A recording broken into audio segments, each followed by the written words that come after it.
Afinándose, ¿verdad? Afinando esas gargantas, ¿para quién? Para el Señor, ¿verdad? Primeramente. Bien, mis hermanos, en esta mañana quiero pedirles que usted pueda ir a su Biblia. No va a buscar mucho. En el primer libro. Usted sabe cuál es, ¿verdad? Apocalipsis, no, ese es el último. Vamos a leer Génesis, capítulo 22. Vamos a leer un versículo, dos versículos, 1 y 2. Un versículo controversial, mal entendido quizás, pero de eso nos proponemos hablar en la primera parte de este mensaje. Si usted ya tiene Génesis 22, versículo 1 al 2, me indica para que juntos podamos leer. Dice así la palabra del Señor con su bendición. Pasado cierto tiempo, Dios puso a prueba a Abraham. ¿Sí? Dios nos pone a prueba. Abraham, aquí estoy, respondió. Y Dios ordenó: toma a tu hijo Isaac, al único que tienes, al que tanto amas. Fíjese cómo Dios es tan descriptivo, ¿verdad? Toma a tu hijo Isaac, al único que tienes y al que tanto amas, y ve a la región de Moriah. Una vez allí, ofrécelo como holocausto en el monte que yo te indicaré. Le damos gracias al Señor por su palabra en esta mañana. Le voy a pedir que podamos inclinar nuestros rostros, ¿verdad? Y presentar este espacio delante de Dios. Amado Dios y Padre Celestial, le damos las gracias en esta mañana. Y si usted está sentado por un momento, puede levantar sus manos, ¿verdad? Y decirle al Señor gracias. Gracias, Señor, por la vida. Gracias, amado Dios, por ese aliento, por esas fuerzas que tú me das, Señor. Dios, aunque no lo pueda entender, como dice la canción, usted está obrando, Dios. Y le pedimos que usted siga obrando, amado Dios, y que usted pueda abrir, Señor, nuestros ojos naturales para ver, amado Dios, cómo usted nos cuida, cómo usted pelea por nosotros, cómo usted nos protege. Señor, gracias. Amado Salvador, gracias. Como cantaba el niño, mi amado es, el más bello es. Señor, gracias. Gracias, Señor, por su bondad. Gracias, Señor, por su misericordia. Y queremos pedirle, amado Dios, que en esta mañana usted pueda ministrarnos, pueda guiarnos, pero sobre todas las cosas, Señor, que podamos poner en práctica nada más y nada menos que su palabra.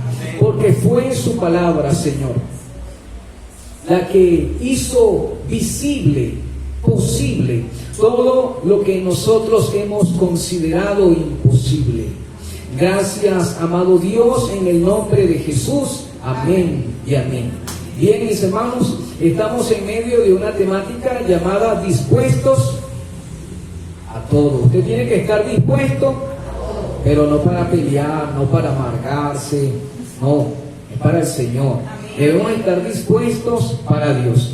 Y la semana pasada se hablaba acerca de las características de un discípulo. Un discípulo tiene que tener la disposición de aprender, de seguir, pero también un discípulo debe tener la disposición de tomar y asumir riesgos. Usted y yo necesitamos sacrificarnos para colocar al Señor en el primer lugar. Ayer veía una película y coincidencialmente citaron ese pasaje de Génesis 22. Y la joven decía: ¿cómo es posible que un Dios bueno mande a sacrificar a un hijo? Ese es un Dios malvado. Estuve meditando parte de la noche, incluso en la madrugada, pero también entiendo algo. Dios es el único que ha dado a su único hijo, de manera que todo aquel que en él crea no se pierda, mas tenga la vida eterna. Una cosa es cómo interprete la persona el texto y otra cosa es el amor que Dios tiene para con nuestras vidas. El mismo Jesús dijo lo siguiente, y no me estoy metiendo con prédica todavía: el que cree en mí, aunque esté muerto, y yo soy la resurrección. Entonces, mis hermanos, acá estamos viendo que Abraham fue probado. Y sobre eso vamos a hablar. Él aceptó el desafío de salir de su tierra y de su parentela a la edad de 75 años. Luego tiene que esperar 25 años por un hijo. Posteriormente, algunos teólogos indican que cuando su hijo Isaac tenía entre 25 y 35 años, Dios le dice: ofrécelo como sacrificio. Abraham, cuando tenía quizás 130, 135, Dios lo estaba volviendo a probar. Y esa palabra prueba en el original significa una evaluación, significa un examen. Cuando usted y yo estamos pasando por un proceso, Dios nos está evaluando, nos está examinando.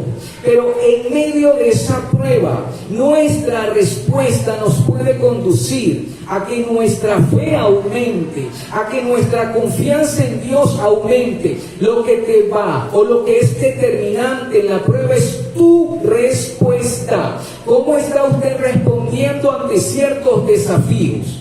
Las pruebas tienen un propósito: medir si realmente estamos dispuestos a seguir y a obedecer al Señor. ¿Para qué vienen las pruebas? Para medir esos amenes, para medir esos aleluya, para medir esto lo creo, lo arrebato. Entonces la prueba viene ¿para qué? Para probar si realmente tú crees en el Señor. La Biblia nos está diciendo que Dios estaba evaluando a Abraham. Y Abraham pasó la prueba porque fue obediente. Y así es como se labra un testimonio. Déjeme decirle algo: no hay testimonio sin prueba. No hay gloria de Dios si no pasamos por el desierto. La prueba viene para refinar nuestro carácter. La prueba viene para que nosotros aprendamos a confiar en el Señor. Y voy a 3 puntos prácticos. Una crisis en el matrimonio. ¿Para qué sirve? Una crisis en el matrimonio es una oportunidad. Permiso. Esto no me suena mucho eco. Ok, vamos a recapitular. Me voy a capir. Casados que estamos acá. ¿Para qué sirve una crisis matrimonial?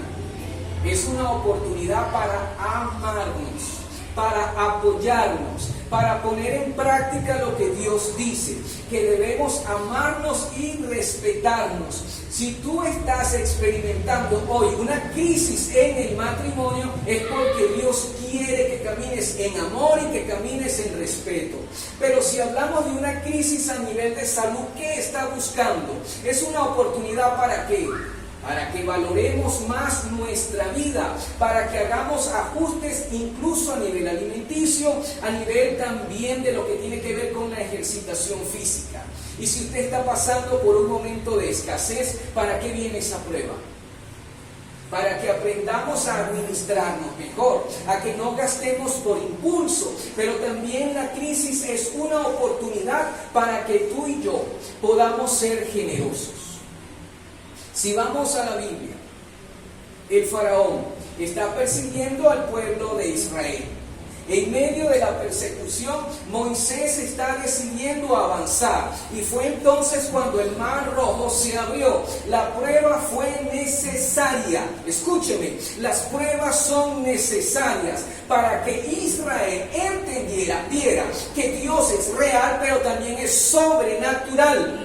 Las pruebas vienen para probarnos. Pero si vamos al ejemplo de la mujer de flujo de sangre, 12 años sufriendo, 12 años con padecimiento, Y en medio de su crisis, ella piensa y ella se dice: si tan solo toco el borde del manto del maestro, voy a ser sana. Escúchenme, ¿cómo puede sentirse una mujer que continuamente tiene derrames de sangre? ¿Cómo puede estar la hemoglobina? Sin embargo, en medio de esa situación, ella decide acercarse. Y ese acto de fe la conectó con una palabra de Jesús: hija, sé libre del azote, tu fe te ha hecho salva. Es decir, que en medio de la crisis, usted y yo debemos dejar de estar quejándonos. Y me aparto nuevamente de la prédica. Hoy a las 3 de la mañana decido y me pongo a orar. Por cada uno de los que está acá empecé a orar: Señor por esto, Señor por aquello, Señor por lo otro. Pero lo que me llegaba a la mente era lo siguiente. Y no sé si aplica a usted, pero la palabra era: se están quejando demasiado. Hay mucha crítica, mucha murmuración en los hogares. No sé si aplica a usted. En las casas hay mucha crítica. En las casas hay mucha murmuración y se les está olvidando algo. Si quieren ver días buenos, deben refrenar la lengua. Si quieren días buenos, tienen que dejar de quejarse, tienen que desligarse de ese lenguaje de imposibilidad y aprender a honrarme en medio de la crisis. Yo no sé si aplica a usted. Yo no sé si usted en esta semana ha estado con desánimo, con un ánimo de depresivo, o sea, donde a usted le cuesta. Y si eso está aplicando, quiere decir, y tiene que rebobinar a la prédica que se habló hace semanas. Hay una opresión espiritual. Fíjese que estamos viendo dos ejemplos. Uno, Moisés decide avanzar y vio cómo la barrera se quitó. Dos, estamos viendo cómo una mujer de flujo de sangre, débil físicamente, y decide avanzar. Y ella ve la respuesta de Dios. Pero el tercer ejemplo quizás a usted no le va a gustar. Porque Habacuc capítulo 3 describe una situación de crisis y adversidad en toda la nación. Había angustia y había sufrimiento. Dios estaba probando a la nación. En medio de esa prueba, Habacuc decide regocijarse. Él se dice: voy a alabar al Señor, lo voy a adorar. Pero hay una pregunta: ¿cómo una persona puede alabar, exaltar, glorificar a Dios en medio de la escasez? La Biblia te dice que él, Habacuc, había hecho del Señor su fortaleza. De allí estaba brotando su fuerza. Así que la situación difícil, en algunas Dios te va a responder de manera inmediata, pero en las otras tendrás que desarrollar una actitud de agradecimiento, una actitud de alabanza, donde tú dejes de quejarte tanto. Amén. La Biblia es clara. No puedes ir en contra de la Biblia. Si quieres ver días buenos, debes refrenar, debes desligarte de ese lenguaje de pesimismo. Y eso se está proliferando en los hogares. ¿Y sabe algo? Los niños lo están aprendiendo, los jóvenes lo están aprendiendo. Usted tiene que desligarse de ese patrón de murmuración. Recordemos entonces lo que dice el Salmo 84:11. El Señor no niega sus bondades a aquellas personas que deciden consagrarse, a aquellas personas que deciden confiar en Él. Estos ejemplos nos están llevando al siguiente hallazgo. Un discípulo debe desarrollar un atributo esencial. En medio de la prueba tienes que avanzar. En medio de la prueba no puedes darte el lujo de quedarte estancado. Pero lo más importante, tienes que buscar la dirección del Señor. En la prueba, ¿qué debemos hacer? Buscar la dirección. Dice por allá un pasaje. No recuerdo cuál. Sé que es en el Antiguo Testamento. No es con espada. No es con ejército. Es con el Santo Espíritu. Pero si usted se va a Efesios capítulo 4, nos dice: no entristezcáis al Espíritu Santo. Tú y yo debemos dejar de entristecer al Espíritu Santo. Pero me voy a la reflexión. Un estudiante cursaba un programa de maestría en el seminario bíblico. él tiene que desarrollar un plan para la iglesia local. Él creía que ese plan era perfecto. Y ciertamente sí, porque el profesor le da el puntaje 100 sobre 100. Pero hay un detalle. Cuando ese estudiante, futuro ministro, va a aplicar el plan en la iglesia local, fue un desastre. ¿Sabe cuánto le colocó Dios? 0. No era el plan de Dios, era el plan de Él. En las pruebas hay un punto. ¿Estás planificando a tu manera o estás buscando la dirección de Dios? En la prueba, en la situación difícil, ¿qué estrategias estás diseñando? ¿Bajo un enfoque totalmente secular, por así decirlo, o te estás apoyando en el Señor buscando dirección? Déjenme indicarle algo. Dios nunca lo va a tentar, ¿sí? Dios nunca te va a tentar, pero sí te va a poner a prueba.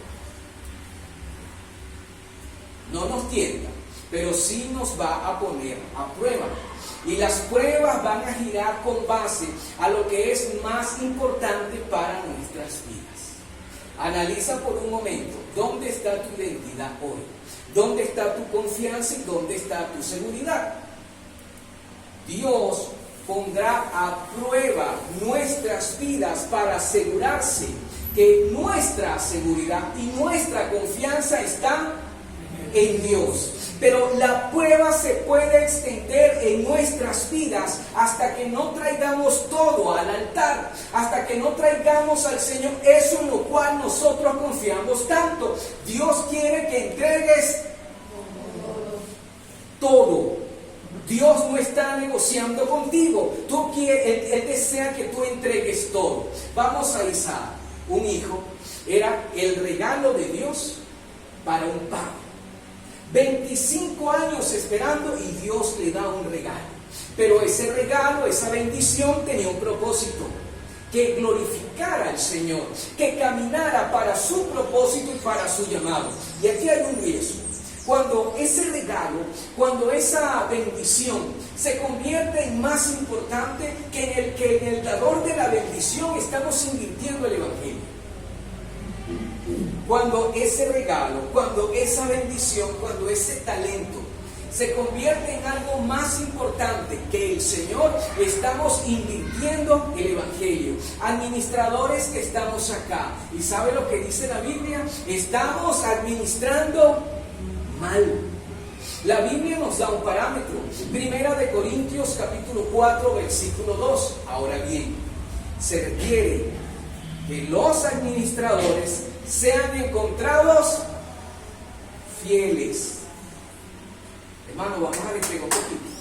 Ese texto usted se lo debe saber. Primera de Corintios 4:2.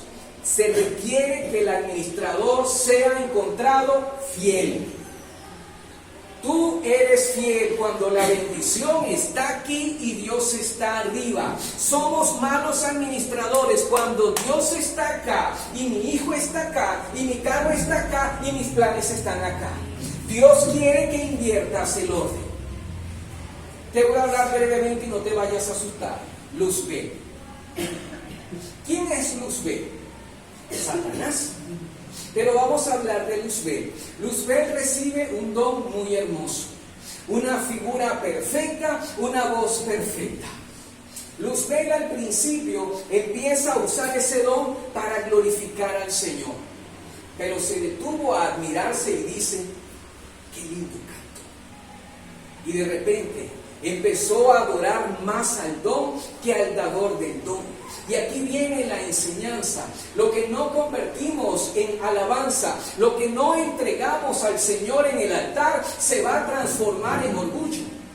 Y la Biblia dice en Santiago capítulo 4 versículo 6 lo siguiente: que Dios se opone a los soberbios y se opone a los orgullosos. La lección es clara, estimado y amada hermana y hermano. Estamos llamados a ser buenos administradores. Estamos llamados a no invertir el orden, a no llegarnos y dejarnos seducir por la bendición. Surge la siguiente pregunta: ¿A qué necesitas renunciar? ¿Qué debes traer hoy al altar? ¿Usted cree que debe entregar hoy algo al altar? ¿Usted cree que hay algo que está compitiendo con Dios? Aquí hay un dilema. Y este dilema lo tiene usted, lo tengo yo, lo tenemos todos. El dilema de confiar en Dios versus el dilema de confiar en el dinero. ¿Qué ha pasado? El dilema de confiar en Dios versus el confiar en el dinero. Y hay una advertencia. ¿Cuál es la advertencia? Mientras más dinero ganas, mientras más Dios te bendice, será más difícil confiar en el Dios Todopoderoso y te será más fácil confiar en el dólar todopoderoso. Cuando Dios te bendice, cuando tú empiezas a ser bendecido, corres el riesgo de confiar más en el dólar todopoderoso y sustituir por el Dios Todopoderoso. Quiero leerte en esta mañana como un contraste lo que dice Primera de Reyes, capítulo 19 al 21. Vamos a hablar brevemente de Eliseo y me remito a la lectura. Elías se fue de allí y encontró a Eliseo, hijo de Safán. Eliseo estaba arando su tierra con 12 pares de bueyes. Quiere decir que Eliseo tenía al menos 24 reses. Dice acá que cuando Eliseo pasa por donde estaba Elías, este le puso su capa encima a Eliseo y de esta manera le indicó: Eliseo, tú serás mi sucesor, tú serás mi profeta. Eliseo dejó los bueyes, corrió tras Elías y dijo: permíteme despedirme de mi papá y de mi mamá. Después te voy a seguir. Elías le contestó: está bien, ve a despedirme, pero recuerda lo que he hecho contigo. Pero recuerda, Dios te ha dado una asignación. Pero recuerda, Dios te ha llamado. Pero recuerda, no te hagas el loco. Dios tiene un propósito. Seguimos. Eliseo dejó a Elías y se fue a buscar 2 toros y los mató. Tomó parte de la madera del yugo y con eso hizo el fuego. Comieron. Eliseo va rumbo a servir a Elías. El texto nos está diciendo que Eliseo era un hombre acaudalado, con tierras, excelente posición. Sin embargo, cuando Eliseo se encuentra con Elías, se inicia un llamado que iba a transformar su vida. Elías le estaba transfiriendo una misión a Eliseo. Debes llamar a la nación al arrepentimiento. Debes llamar a la nación a un encuentro con el Señor. El texto nos está diciendo que Eliseo estuvo dispuesto, ¿sí?, a abandonar su riqueza, a sacrificar sus toros, a quemar las herramientas de trabajo. Eliseo estaba renunciando a su capital para llegar ahora y caminar bajo un llamado de parte del Señor. Estamos encontrando acá un simbolismo. Eliseo está rompiendo, está renunciando a su vida como agrícola y ahora voy a caminar para ser siervo del Señor.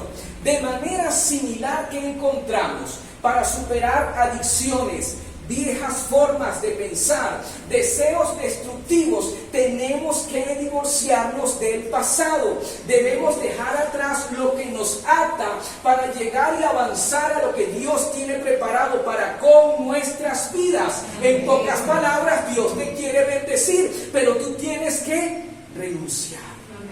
En la Biblia, brevemente, Abraham tuvo que renunciar. Moisés tuvo que renunciar, Gedeón tuvo que renunciar. Posiblemente usted hoy tiene que renunciar a una cultura de machismo, a una cultura de matriarcado, a una cultura de comparación que está siendo alimentada por la envidia. Y cuando tú rompes rompes, labras un camino. ¿Para qué? Para escribir una nueva historia. Una historia de libertad, una historia de amor y una historia de respeto. Tú lo puedes hacer con tu familia, pero tienes que estar dispuesto a todo. Debes estar dispuesto a todo. Amado hermano, me salgo nuevamente de la predicación. Usted está orando por sus hijos. Usted está orando por su esposo, del cual tanto se queja. ¿Estás orando por tu esposo? ¿Estás orando por tu esposa? ¿O solamente te estás limitando a decir, Señor, cámbialo? Esa oración Dios no la va a escuchar. Porque Dios quiere trabajar contigo. Porque Él quiere llegar al meollo del asunto. Tras la renuncia, todo muy bonito, ¿verdad? Dejó los bueyes, dejó los toros, dejó todo. Pero Eliseo no se convirtió en líder de manera inmediata. Él asumió un rol de servidor, de discípulo, lo cual era esencial para su formación. Y aquí hay una clave a nivel de liderazgo. Antes de recibir autoridad, debes aprender a servir. ¿Lo puedes repetir? Antes, ¿verdad?, de recibir autoridad, debo aprender a servir. Tienes que aprender. Pero ¿cómo se le huye al servicio, mi hermano? ¿Cómo nos cuesta? Queremos que Dios nos use de manera complementaria.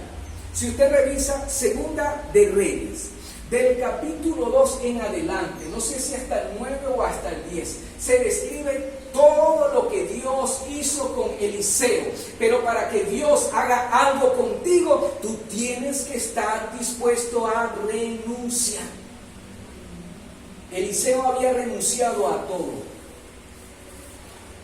Él ahora va a empezar un proceso donde su carácter va a ser refinado. Y aquí hay un aspecto. Dios está apuntando a personas fieles.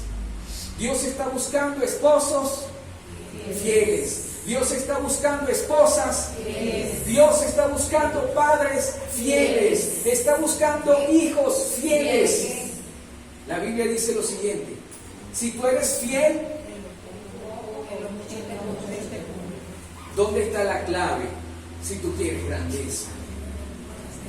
¿Dónde está la clave si tú quieres reconocimiento, por si acaso? Pero corres un riesgo si quieres reconocimiento. Acuérdate de Luzbel, que glorificó más al don que al dador del don. Si nosotros deseamos un nuevo capítulo en nuestra vida, debemos estar dispuestos a renunciar a lo viejo. Si usted quiere un nuevo capítulo en su vida, debe estar dispuesto a desligarse de lo viejo para seguir al Señor. La transformación inicia cuando tú rompes, cuando tú dejas de alimentar ese estilo de vida que te viene contaminando. Tú necesitas desligarte de ese pasado. Pablo lo dijo de la siguiente manera. Filipenses capítulo 3, versículo 13 al 14. Pablo dijo: hermanos míos, yo no lo he logrado, pero una cosa hago, prosigo a la meta. Me olvido de lo que queda atrás y sigo avanzando hacia el premio en Cristo Jesús, Señor nuestro. ¿Cuál es ese premio? Vida eterna. ¿Cuál es ese premio? Salvación. ¿Cuál es ese premio? Resurrección. Hay un premio que tú no vas a disfrutar aquí, sino en la eternidad, y depende de cómo tú estés tratando al Señor. Discúlpeme, me viene la siguiente pregunta. Imagina lo siguiente.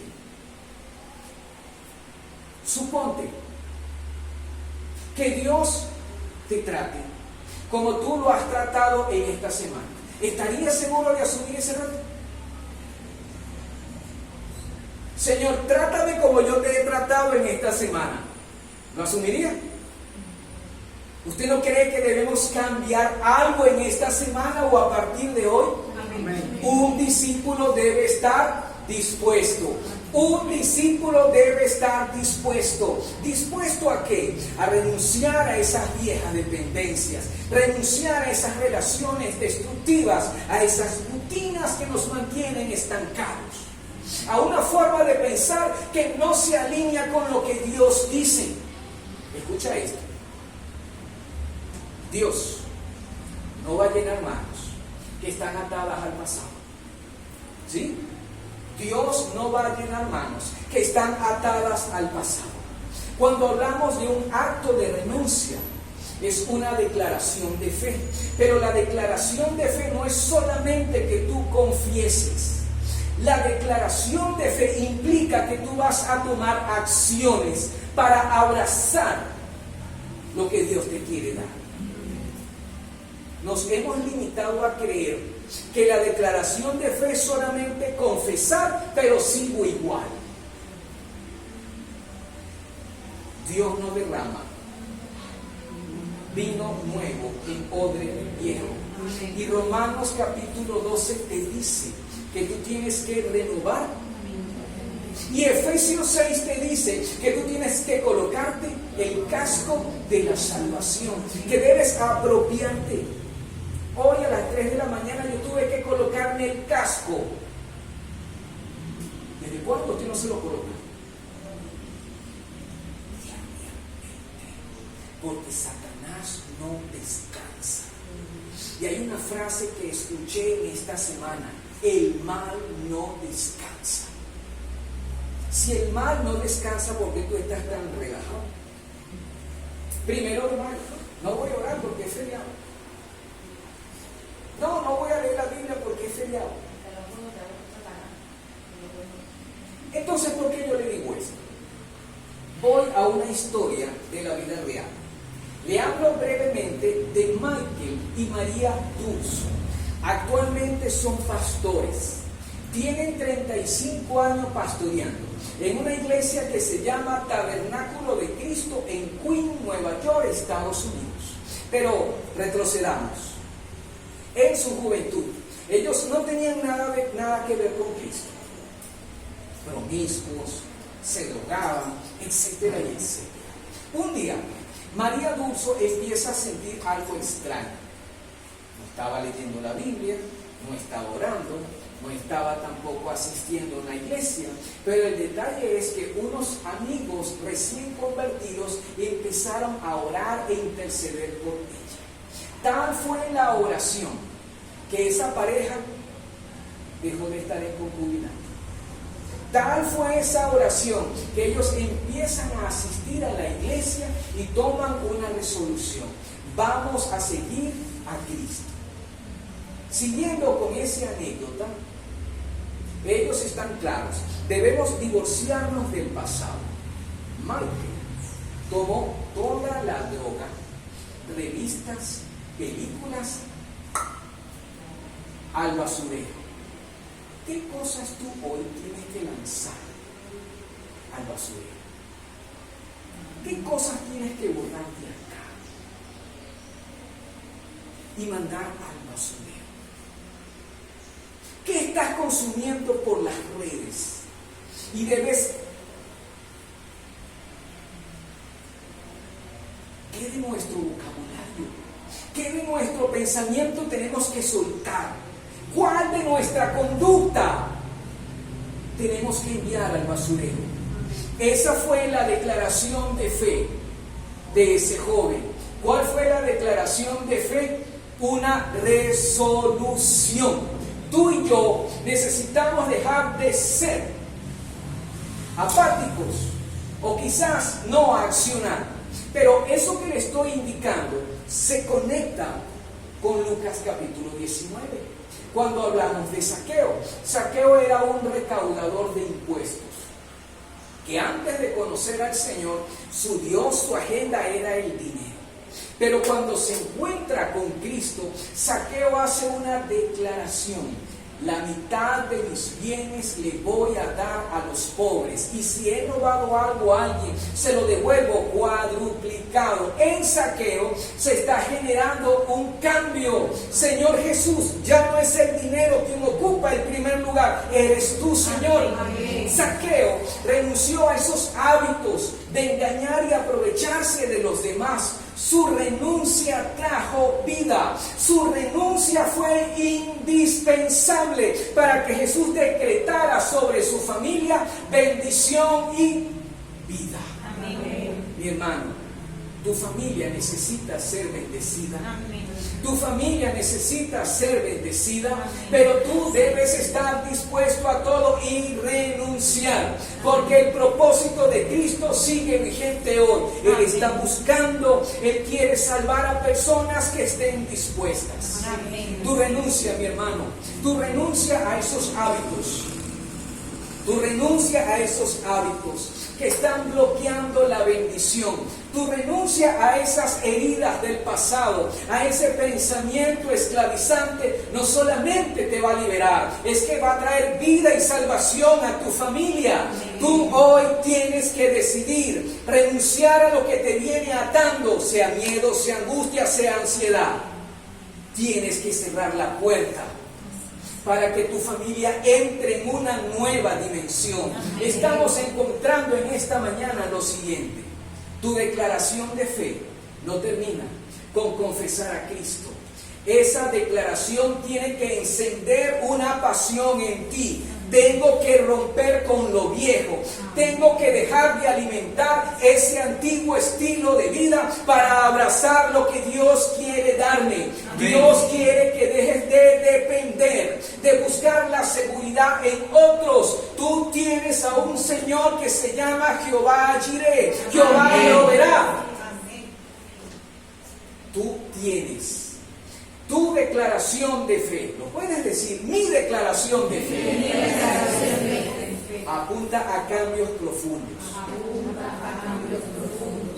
La pregunta, el dilema: ¿estás dispuesto hoy a hacer una declaración de fe? ¿Estás dispuesto hoy a decirle al Señor: Señor, tienes razón, me arrepiento, me aparto, dejo de postergar? Ese acto de renuncia no solamente marca el inicio de tu libertad, sino que abre el camino para la restauración y la bendición de tu familia. Amén. Pensemos brevemente. Lucas capítulo 7. ¿Qué nos habla Lucas? Una mujer, mal testimonio, mal proceder, pero ella llega con un perfume y lo derrama a los pies de Jesús. Ese perfume representaba algo muy preciado. ¿Sabe qué? Su fuente de ingresos. Pero ¿sabe qué también representaba? Su oficio, prostituta. Cuando ella derrama ese perfume, está haciendo una declaración: Señor, estoy renunciando a mi vida pasada. Señor, te traigo, lo derramo delante de ti, lo más preciado. Escúcheme, llega el momento en que usted tiene que ser honesto con Dios. Llega el momento donde usted y yo debemos ser honestos con Dios. Dejar de vivir en las apariencias, haciendo creer que todo está bien, que todo está bajo control, cuando realmente usted y yo necesitamos ayuda. Es el momento que usted le exprese al Señor: necesito ayuda con mi matrimonio, no sé qué hacer. Es el momento que usted le exprese al Señor, que le sea sincero: Dios, necesito ayuda con mis hijos, no sé qué hacer. No sé qué hacer con mi salud, Señor. No sé qué hacer con mis finanzas, Señor. Estoy desesperado. Llega el momento que usted se desprenda de la apariencia para que empiece a transitar en esa plenitud que Dios tiene para usted. No debemos seguir ignorando nuestras debilidades. Si tú intentas seguirte salvando a ti mismo, estás renunciando a la salvación del Hijo de Dios. Si sigues luchando en tus fuerzas, seguirás hundiéndote. Tú hoy decides. Pero vamos a plantear otra pregunta: ¿qué pasaría si tuviéramos el coraje de esta mujer tuvo temor en revelarle sus debilidades al Señor. Paralelamente le entregó todo. Un acto de obediencia a Jesús puede convertirse en el milagro que tanto necesitas. Amén. Un acto de obediencia que tú hagas hoy al Señor Todopoderoso puede convertirse en ese milagro que tú tanto necesitas. Amén. Esa declaración de fe de esa dama la conectó con una palabra: hija, tu fe te ha salvado, ve en paz. Pero yo quisiera preguntarte, y te invito por un momento a que tú cierres tus ojos. No te levantes, quédate sentadito. Todavía nos queda media hora. Medite por un momento. ¿Acaso usted no necesita paz? ¿Acaso lo que usted más no añora es tranquilidad? Tú lo sabes. Sabes que sí. Sabes que hoy necesitas de una paz. Sabes que hoy necesitas de una fuerza para seguir avanzando. Porque hay una voz que te dice, que te anima a rendirte. Hay influencias que están cada día perpetrando o penetrando, mejor dicho, tu escudo de fe. ¿Sabes cómo puede cambiar eso? Te invito a que tú abras tus ojos con una resolución, con una declaración de fe. ¿Tú sabes qué declaración de fe tienes que hacer? Algunos tendrán que vaciar esto. Esto para algunos es un Dios. Esto para algunos es síndrome de ansiedad cuando no lo tienen. Y los padres no le están prestando atención. Si hoy escuchas la voz del Señor, no endurezcas tu corazón. Amén. Hermano, ya Cristo pagó por ti. Amén. Ya Cristo te bendijo con toda bendición espiritual. Ya Cristo lo hizo. Y aquí en adelante, mi hermano, es su decisión.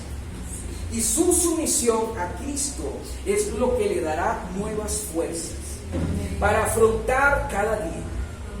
Y cuando usted se siente inquieto en la noche, no importando la hora, en ese momento usted tiene que doblar sus rodillas y decirle al Señor: Dios, te necesito. En mis fuerzas no puedo. Necesito, amado Dios, de tu casco. Y en ese momento usted tiene que citar una promesa que le venga. Por ejemplo, mi Dios pues suplirá todo lo que me falta conforme a sus riquezas y gloria. Pero también puede ser el momento donde Dios le diga a usted: tienes que aprender a amar, tienes que aprender a respetar. Todo parte de una decisión. Y la decisión tiene que tomarla usted hoy. ¿Usted quiere experimentar lo que experimentó Abraham? ¿Usted quiere experimentar lo que experimentó Moisés? ¿Usted quiere experimentar lo que experimentó Zaqueo? Esta mujer, la mujer del flujo de sangre, tienes que estar dispuesto a hacer un acto de renuncia. Y en esta mañana yo le pido que usted se ponga de pie. Y si en esta mañana usted se atreve a hacer un acto de renuncia, yo quiero que usted levante su mano y usted le diga al Señor: Señor, yo necesito hacer un acto de renuncia. Pero esta no va a ser una oración por hacerla, porque esa oración, porque su actitud, porque su testimonio será la puerta para que su familia empiece a ser transformada. Mi hermanos, deja de criticar a tu familia, deja de criticar sea tu familia, sea algún hermano de sangre, de la iglesia, deja de criticar. En esta mañana usted tiene la oportunidad de hacer un acto de renuncia. Usted sabe en lo que Dios le viene inquietando. Y para eso usted necesita esforzarse y ser valiente. Señor, en esta mañana queremos renunciar a ese antiguo estilo de vida. Señor, quiero dejar de alimentar ese sistema que por años, Señor, ha tomado el control de mi vida, de mis pensamientos, Dios. Señor, renuncio, porque quiero comprometerme, Señor, con un nuevo estilo de vida que usted me da. Hago un acto de renuncia en esta mañana. Dígale al Señor de que tiene que desvincularse. Dígale al Señor de que tiene que desligarse. Esfuérzate, mi hermano. Pelea tu batalla en esta mañana. Pelea tu batalla en esta mañana. Intercede en esta mañana para que Dios haga algo en tu vida. Para que tú tomes la fuerza y la gallardía y decir, Señor, como Abraham, aquí está, Señor. Traigo en el altar, Dios, ese ídolo falso, Señor. Lo traigo delante de tu presencia, Señor. Dios, voy a permitir que tú seas el centro de mi corazón. Yo no sé cómo puede usted sentirse como padre cuando su hijo lo honra a usted. Yo no sé cómo puede sentirse. Yo no sé cuánto puede usted cobrar alegría y risa. Hoy tienes la oportunidad de alegrar a tu Padre Celestial. Hoy tienes la oportunidad de bendecir a tu Padre Celestial. Hoy tienes la oportunidad de bendecir al Señor. De decir, Dios, me arrepiento de tratarte de la manera como te vengo tratando. Señor, me arrepiento, Padre.